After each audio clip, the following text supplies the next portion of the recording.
So how do you know if you have a rare coin? In this video, I'm going to tell you everything you need to know about these rare coins that you could potentially find out in circulation. Welcome back to Old Money Prices. If this is your first time here and you want to learn more about rare coins and paper money, start now by subscribing and clicking the bell so you don't miss anything. Let's jump right into the video. Here we have a 1914 S, meaning San Francisco Lincoln cent, graded by PCG as a mint state 66. When it comes to the 1914 penny, you want to look out for the S under the date. Now, if it doesn't come with an S, to give you a good idea, 1914 pennies had over 75 million coins minted, while the 1914 S had just over 4 million. So that's a huge difference there, and that's why this one's worth a lot of money. On top of that, this is one of the finest known examples, and that means it was graded extremely high. So it is challenging to find these high grades, but that's what makes it so expensive. This one sold for $57,000 for this penny. This is a 1942 D over D graded by PCG as a mint state 64. What makes this coin so rare is that if you look on the back right of the coin, you can see the D is double struck. So if you have this coin and you take a magnifying glass and you see that the D is double struck like this and it's in high grade, this can bring a lot of money if you have something like this. This coin in a mint state 64 sold for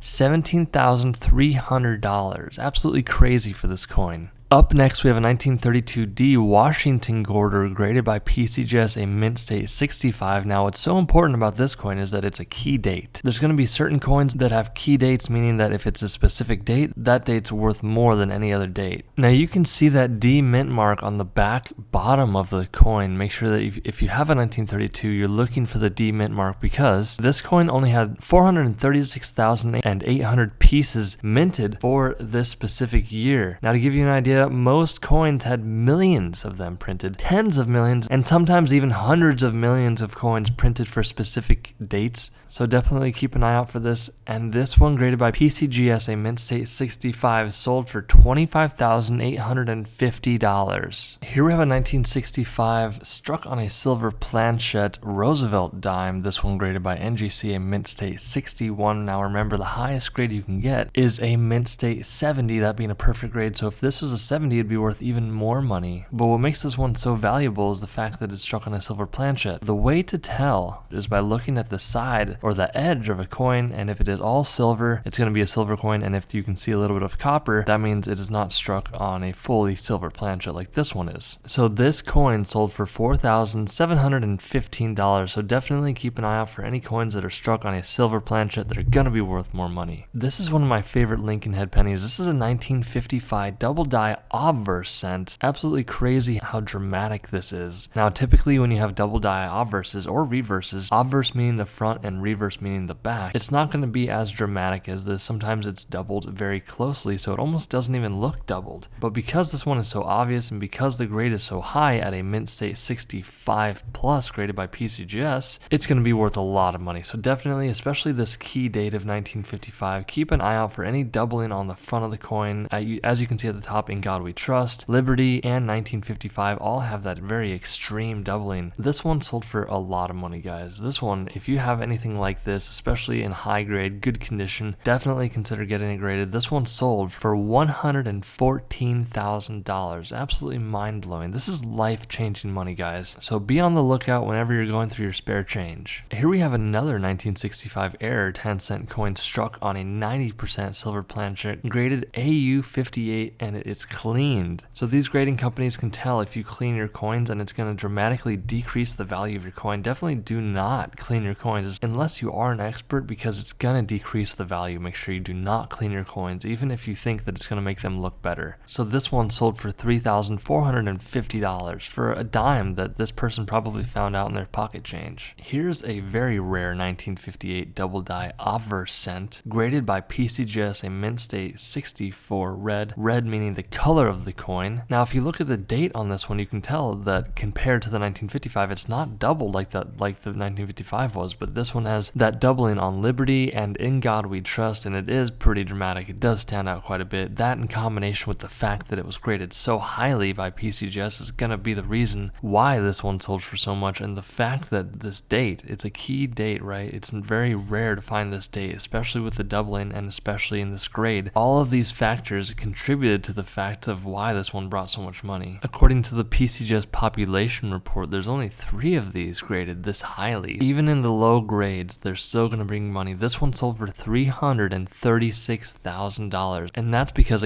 all of these factors combined result in the value of this coin. Here we have a 1948 Washington quarter graded by PCGS, a mint state 68 plus. Now remember, the highest grade you can get is 70, so that's only 2 points away, plus it has that plus grade, meaning that it's super nice for the grade. The reason this one brought so much money is because of the toning, or the color of the coin, along with the fact that it graded so high by PCGS. This one brought a lot of money, guys. This one sold for $43,200 for this quarter. Now, these buffalo nickels you can find anywhere. I mean, I've been handed these down from generations before, and these come up all the time in collections, and typically they're not worth too much money, you know, anywhere between a couple dollars to $10, $20, but this one is very rare. If you ever have a 1918, make sure that you look closely at the date. This one is a 1918 over 7, so as you can see at the date, it's 1918, but it also says 1917. Errors like this, especially on the really old coins, are really rare, and then combine that with the fact that this was graded by PCGS and mint state 64, that means this coin's going to bring a lot of money, which it did. In the PCGS population, there's only 31 of these, only 3 of them are finer, all mint state 65, this is a 64. So even if you have this coin in low grade, it can bring a lot of money still, thousands of dollars. This one sold for $161,000. I want to say hit that subscribe button. It really does help out with the YouTube algorithm. Stay tuned for more, and I'll see you in the next one.